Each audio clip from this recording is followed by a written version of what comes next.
Welcome to our 92nd anniversary of Southern Public Affair of Dublin and the Dublin Forces of World Independence. The first item always is the right and welfare of the sovereign citizens. And I would now like to call on Councillor Jerry Green, the Lord Mayor, to light the candle for all volunteers.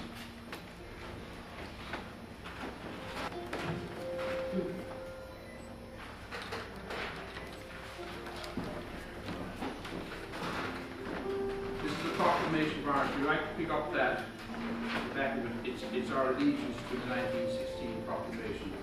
Proclamation of the sovereign government of Ireland to the sovereign citizens of Ireland, Irish men and Irish women, in the name of God and the dead generations from which he receives their oath of nation. We, the sovereign citizens, confirm our allegiance to the 1916 proclamation, the 1916 rising, the implementation of the sovereign republic of Ireland, exactly and verbatim as defined in the 1916 proclamation, our sovereignty. The 32-country election from GHQ was declared in 1918 that established the sovereignty of the 32 countries and the democratically elected TDs to Dublin on the 21st of the 1st, 1919 in the Mansion House, Dublin. All Irish people became sovereign citizens and Ireland became the sovereign republic of Ireland. Dublin and the Dublin courts, four courts became sovereign. To uphold the right of the sovereign constitution of the first and second Dublin, the sovereign trinity was placed on behalf of the Irish Republic in Dublin and Old in the Hairn in the Cabinet Room in the Mansion House, Dublin at 12 noon. The sovereign seal is psaltery of 12 strings AD 1919, the own pole with the tricolour and the harp of the psaltery 12 strings BC. The state became the sovereign Republic of Ireland on the 21st of the 1st, 1919. The sovereign trinity and the proclamation to be elevated and placed in all government and public buildings. We place the cause of the sovereign Republic of Ireland under the protection of the Most High God, whose blessings we invoke, and pray that no one who serves that cause will dishonour it by cowardice, inhumanity or rapine. Signed and sealed under the sovereign seal of the sovereign Republic of Ireland, William James McGuire, President of the Irish Republic of Dublin, President of the Sovereign Republic of Ireland, Keeper of the Sovereign Trinity, the sovereign seals of the Sovereign Republic of Ireland. I would now like to ask the Lord Mayor to read the 1916 proclamation.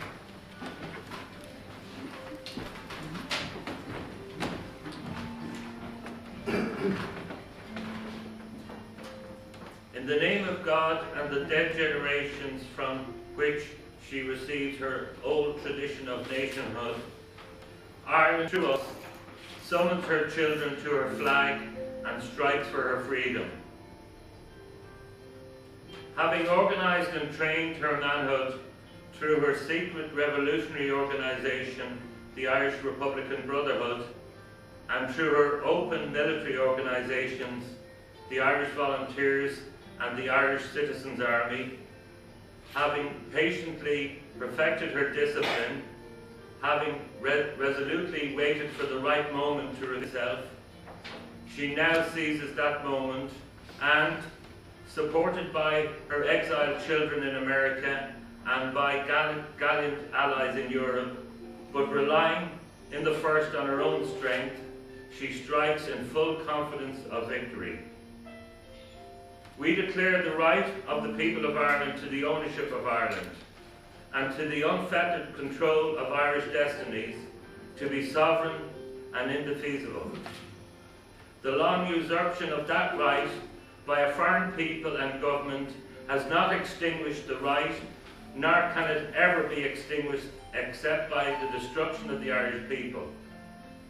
In every generation, the Irish people have asserted their right to national freedom and sovereignty. 6 times during the past 300 years, they have asserted it in arms.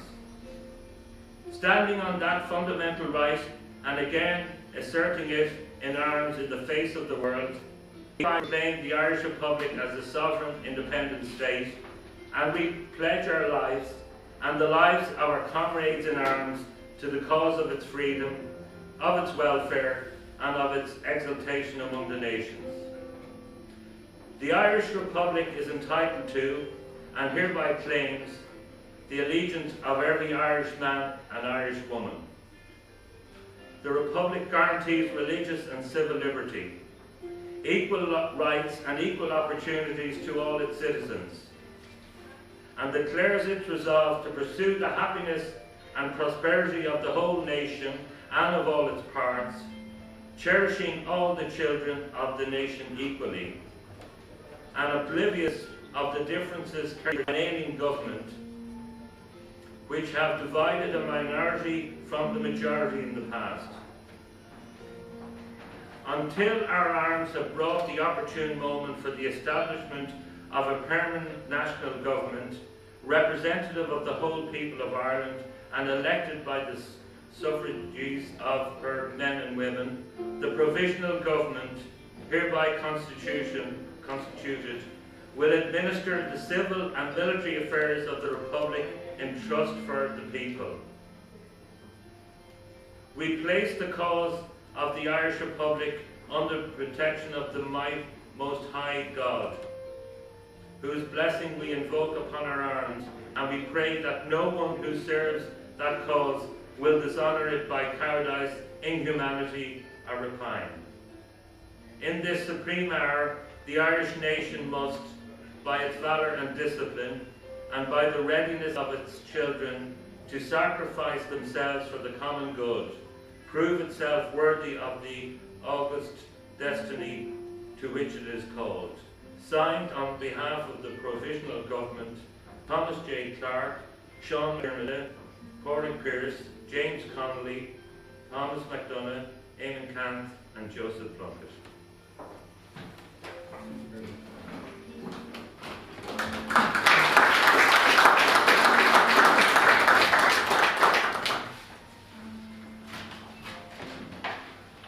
I now will read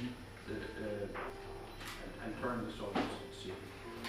The Sovereign Republic of Ireland commemorating the 92nd anniversary of the Sovereign Republic of Ireland, the 92nd anniversary of Dáil Éireann, the 92nd anniversary of Dáil Éireann Courts, the four courts, the 92nd anniversary of the War of Independence, Anno Domini 2011. I, William James McGuire, elevated and turned from this centre to Mansion House, Dublin, the sovereign seal of Dáil Éireann, 12 strings AD, a Christian symbol and ethos, from the rising sun to the setting sun, from north to south, and from east to west, and from wrong to right, and from evil to good, and from pagan to Christian to sovereign, as in 1916 proclamation.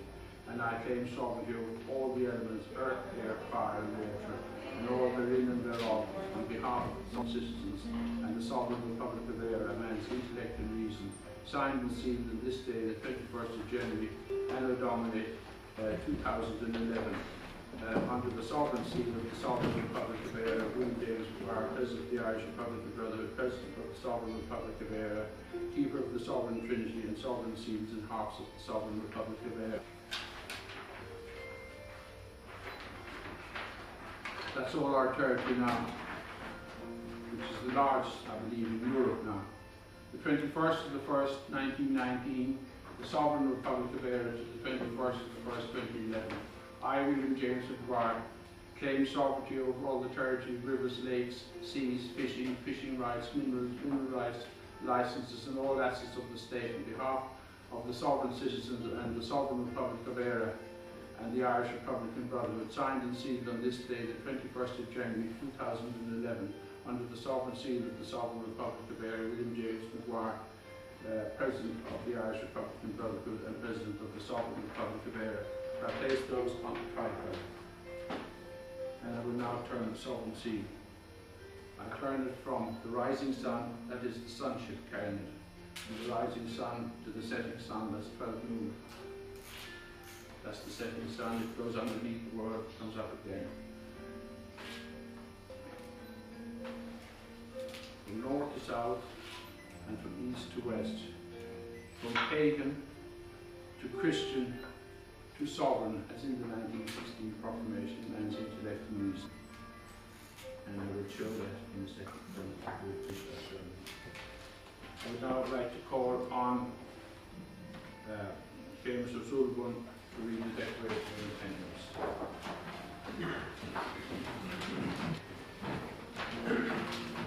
Declaration of Independence, first All Ireland, January the 21st, 1919. Whereas the Irish people is by right a free people, and whereas for 700 years the Irish people has never ceased to repudiate and has repeatedly protested in arms against foreign usurpation, and whereas English rule in this country is and always has been based on and fraud and maintained by military occupation against the declared will of the people, and whereas the Irish Republic was proclaimed in Dublin on Easter Monday 1916 by the Irish Republican Army, acting on behalf of the Irish people, and whereas the Irish people is resolved to secure and maintain its complete independence in order to promote the common weal, to re-establish justice, and to provide for future defence, to secure peace at home and goodwill with all nations, and to constitute a national polity based upon the people's will, with equal right and equal opportunity for every citizen. And whereas at the threshold of a new era in history, the Irish electorate has, in the general election of December 1918, seized the first occasion to declare by an overwhelming majority its firm allegiance to the Irish Republic. Now therefore we, the elected representatives of the ancient Irish people in national parliament assembled, do in the name of the Irish nation ratify the establishment of the Irish Republic and pledge ourselves and our people to make this declaration effective by every means at our disposal. We ordain that the elected representatives of the Irish people alone have power to make laws binding on the people of Ireland, and that the Irish Parliament is the only Parliament to which the people will give its allegiance. We solemnly declare foreign government in Ireland to be an invasion of our national right, which we will never tolerate, and we demand the evacuation of our territory by the English garrison. We claim for our national independence the recognition and support of every free nation in the world, and we proclaim that independence to be a condition precedent to international peace hereafter. In the name of the Irish people, we humbly commit our destiny to Almighty God, who gave our fathers the courage and determination to preserve through long centuries our ruthless tyranny, and strong in the justice of the cause which they have handed down to us We ask His divine blessing on this, the last stage of the struggle we have pledged ourselves to carry through to freedom.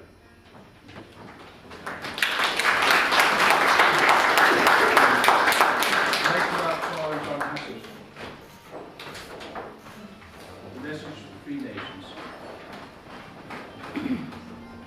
The nation of Ireland, having proclaimed her national independence, calls through her elected representatives in Parliament, assembled in the Irish capital on January 21st, 1919, upon every free nation to support the Irish Republic by recognising Ireland's national status and her right to its vindication at the Peace Congress.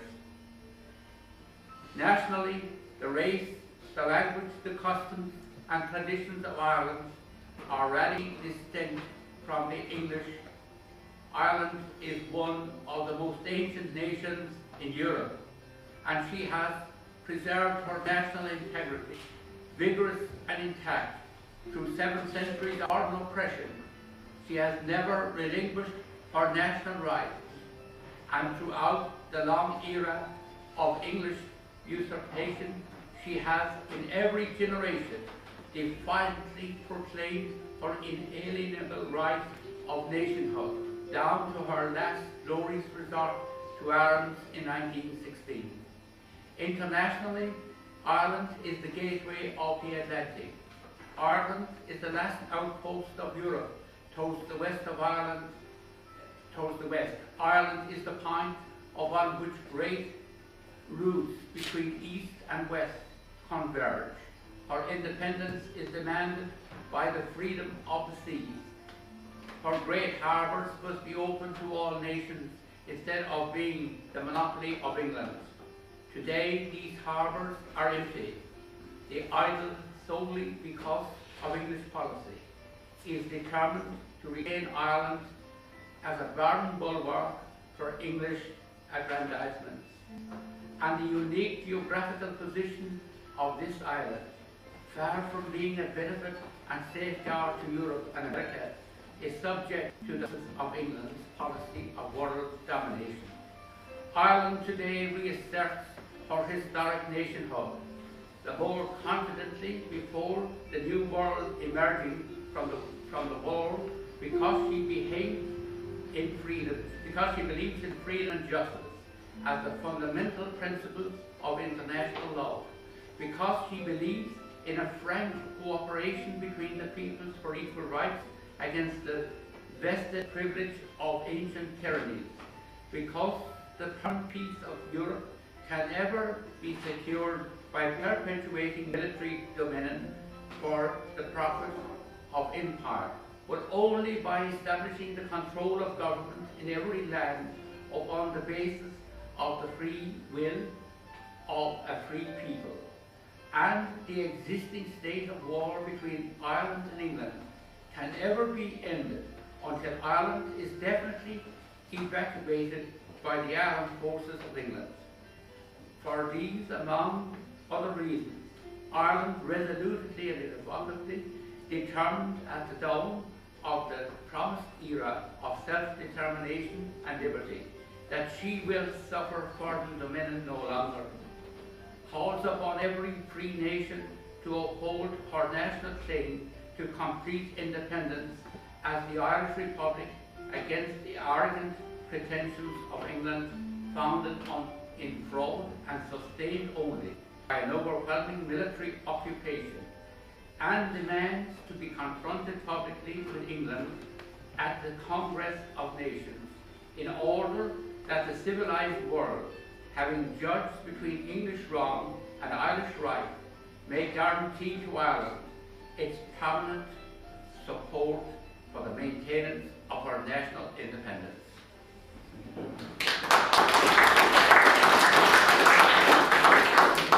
I now would like to call upon Harry Brown to read the sovereign constitution. Control constitution. The Constitution of Dáil Éireann, more commonly known as the Dáil Constitution, was the Constitution of the 1919-22 Irish Republic. was adopted by the first Dáil at the first meeting on the 21st of January 1919 and remained in force for 4 years. As adopted, it consisted of only 5 short articles. Article 1 declared that the Dáil had full powers to legislate and consist of representatives elected in elections by the British government. For the exercise of the executive power, it created a cabinet answerable to the Dáil called the Iraq, headed by a Prime Minister called Príomh-Eire, also known as the President Dáil Éireann. The Constitution made reference to the judiciary, but does not prevent the Dáil from establishing a system of Dáil courts. The final article of the Constitution declared that it was intended to be a provisional document in the sense that it was subject to amendment. As adopted, the Constitution came to only around 370 words, in comparison to the modern Constitution of Ireland that has approximately 16,000 words. Overall, the structure of the document was roughly as follows. Article 1, Dáil Éireann, Article 2, Ministry, Article 3, Chairman of the Dáil, Article 4, Finance, and Article 5, Amendments.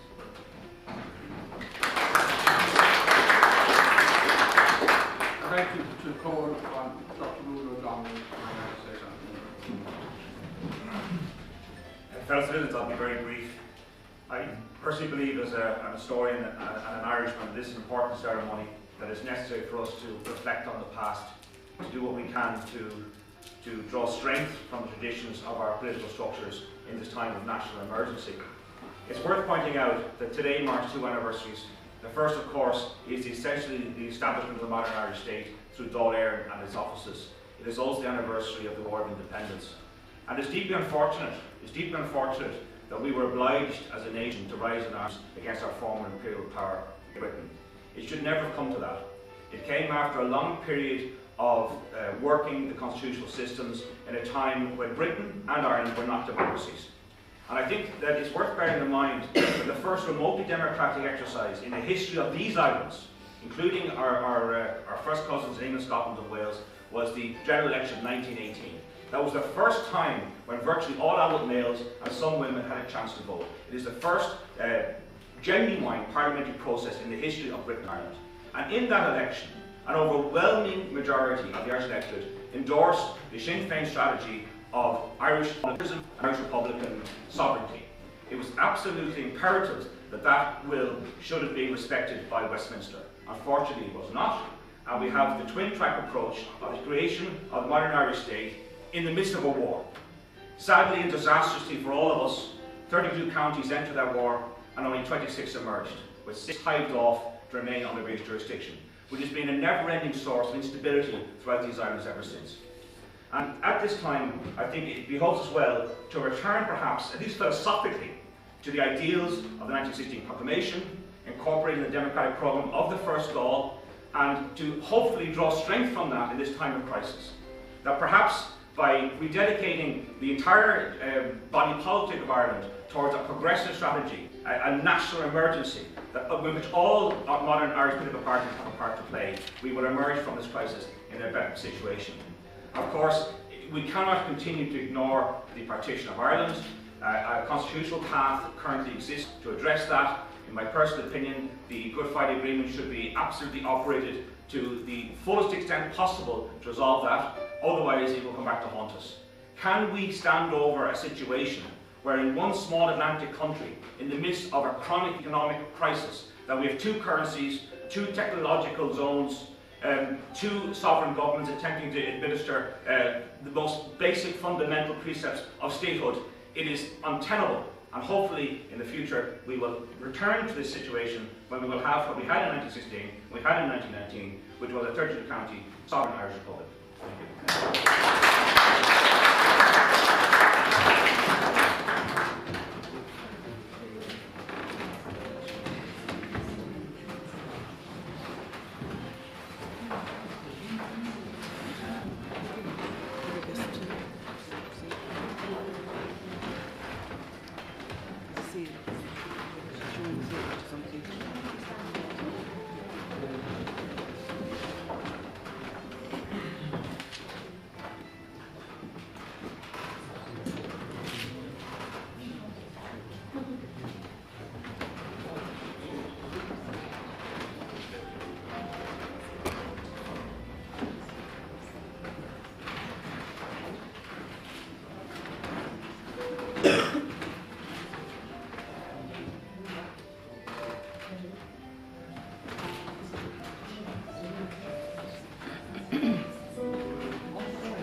somebody called President Geary, who was an esteemed member of the Irish Republican Brotherhood, Sinn Féin, in London, Ireland. Fourth President. Fourth President of India. Dear friends, the former President V.V. Gilling's association with the Republic has been understood very well. It was not only V.V. Gilling, along with him, the several Indian leaders associated with the Republic of Ireland. And we, over the years, have grown from strength to strength. And India's relationship with Ireland today is probably one of the best. We continue to maintain and nourish and cherish that relationship and the values that both of us stand for. And we thank you, and we continue these strong ties, and we would like to see that it grows even further for the betterment of the people of both the countries. Thank you. I would say that India's independence, the GA was the backbone of our independence, but India didn't have something like a GA. But it was when England imposed the Liverpool salt tax that united the Indian people. We would have met Mahatma Gandhi in South Africa, and that came out of Bones Hotel. President Geary was in Bones Hotel. He was here during the 1916 Rising, and their constitution was our constitution is our tricolour the other way. And there is a great link there between our two nations. I would like now to thank you. It's a day of celebration. I didn't want to bring our sovereign debt and things in, but we can. That's our point. With sovereign seed on the front and the heart on the back. We only recognise that's the sovereign trinity. You see it there. That's what we put up here. The sovereign trinity. The sovereign seed with 12 strings. The Christian symbol and ethos. Anno Domini, it's 2011 now. And the tricolour on the Om stick. It's written in Om. Om is the first string. Second string is hieroglyphics. Amen down to right. It's the first language of mankind. And the harp is the covenant between God and man with all the information knowledge for his planet Earth. And you interpret that, if you take, the Irish Republican Brotherhood believe all children are born sovereign. And you interpret that the four elements, earth, air, fire and water, which I refer to man's intellect and reason. And I refer to man's 5 senses. That's 9 strings, and the other 3 strings is the sovereign trinity. That makes it 12. That's the sovereign seed of Dáil Éireann that makes everything legal, and in bona fides. And on the tricolour, it's the only symbol that's allowed on the tricolour, and it's the sovereign Republic of Ireland when you see it on the tricolour. I put those on the tricolour today because I claim those today, and that's what's important. But that is a terrific, if you look at the harp, the old covenant between God and man. That is for measuring the circumference of the sun, the moon, and the planet Earth, famous sovereign trinity, and this famous triangle coming down to Earth. It's also the feathers of the wheel. That is the blueprint for the current.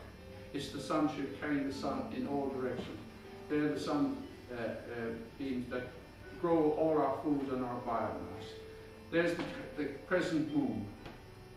That's the moon ship carrying the moon. The moon, it controls all the cycles of life, all the tides. The sun box and the sound box, the winter and summer solstice, the rainbow. Everything you want to know, the eye, you tread the eye with knowledge.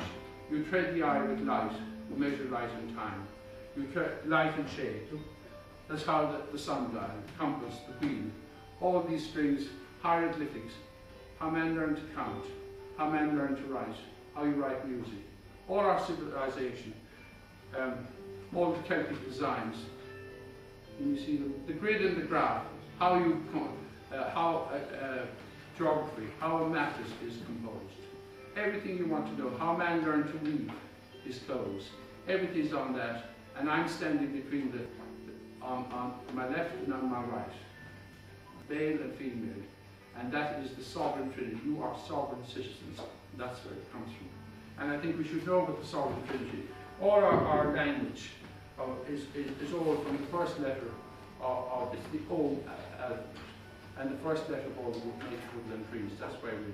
But you cannot, that is all our civilization. If you want to construct a wheel, there you are, the fellows of the wheel, the strings become the spokes. Then that becomes the hub of the wheel, and you tread the hub of the axle, so man can travel the world. That's how perfect proportions. That's the key to the ship for the Atlantic Ocean, to steady the ship.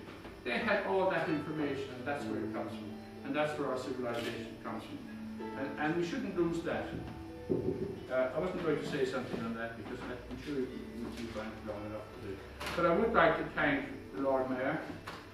I would like to thank John Hassett, James O'Sullivan, Harry O'Reilly,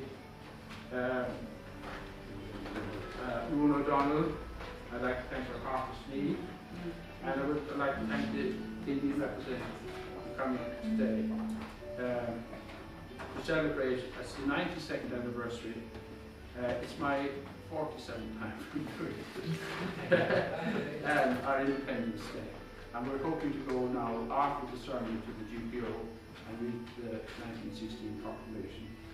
The people at the outside have asked, would you go out and say a few words to them? We might even read the proclamation they asked. It's a request from them. And I don't know whether you will do it or not. Yeah. Will you? Will you read the proclamation? Yeah. And I can take the scene. Do you all copy?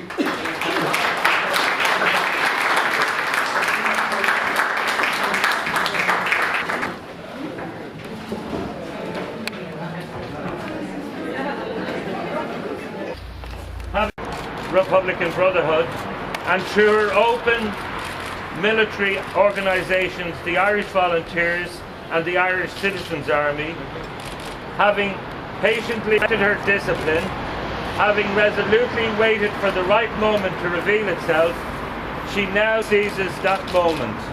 And supported by her exiled children in America and by gallant allies in Europe, but relying in the first on her own strength, she strikes in full confidence of victory.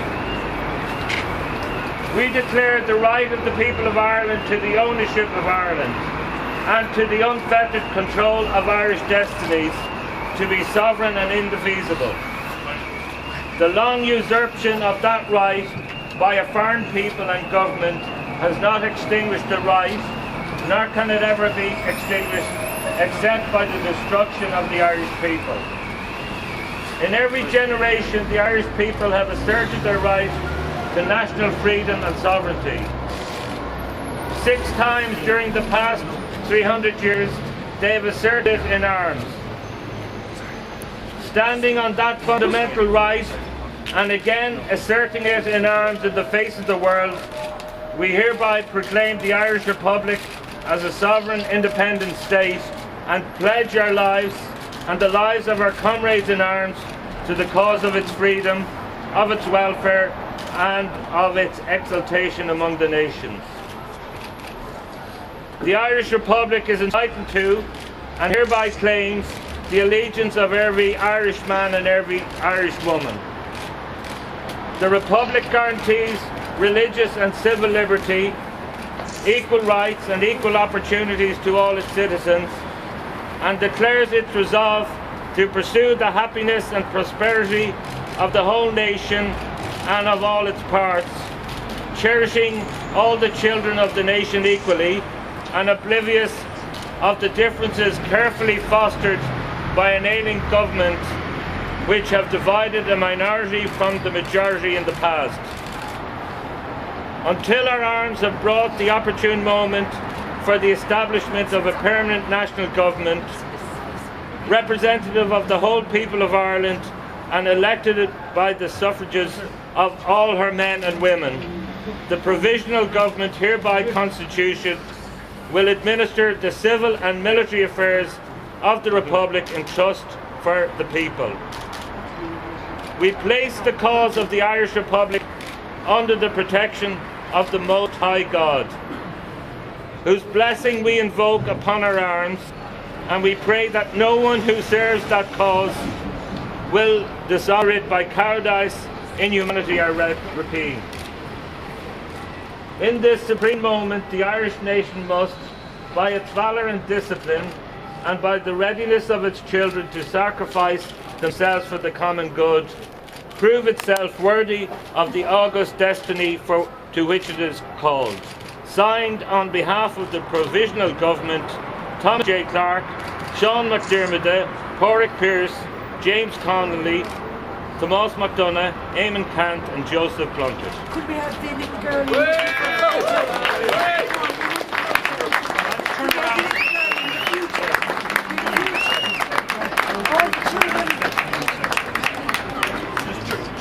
Turn around. Can we just get past it there for a second? Just get past it there. We just keep down this in the crowd. Is that alright? Sorry, no. Just turn around and come down. You put it there. Yeah, I wasn't thinking. No, I can't just think that. I'll say it and get out of the way and then you can shout. Hey, that's the thing.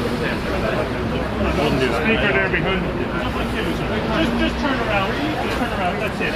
Just hold it out and out to the camera here. Put it out here. Push it way out towards us. Straight out here. That's it. And looking in here. Really close to it. That's it.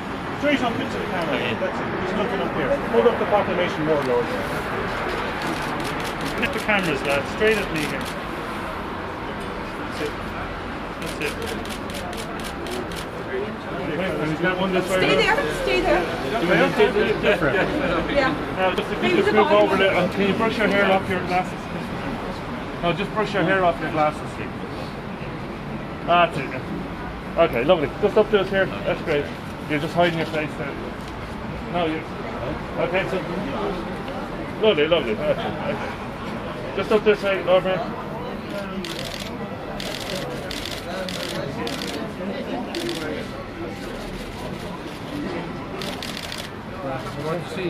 Oh, yeah. I'll take questions at the end, so I've got to get the information through. Yeah? 29.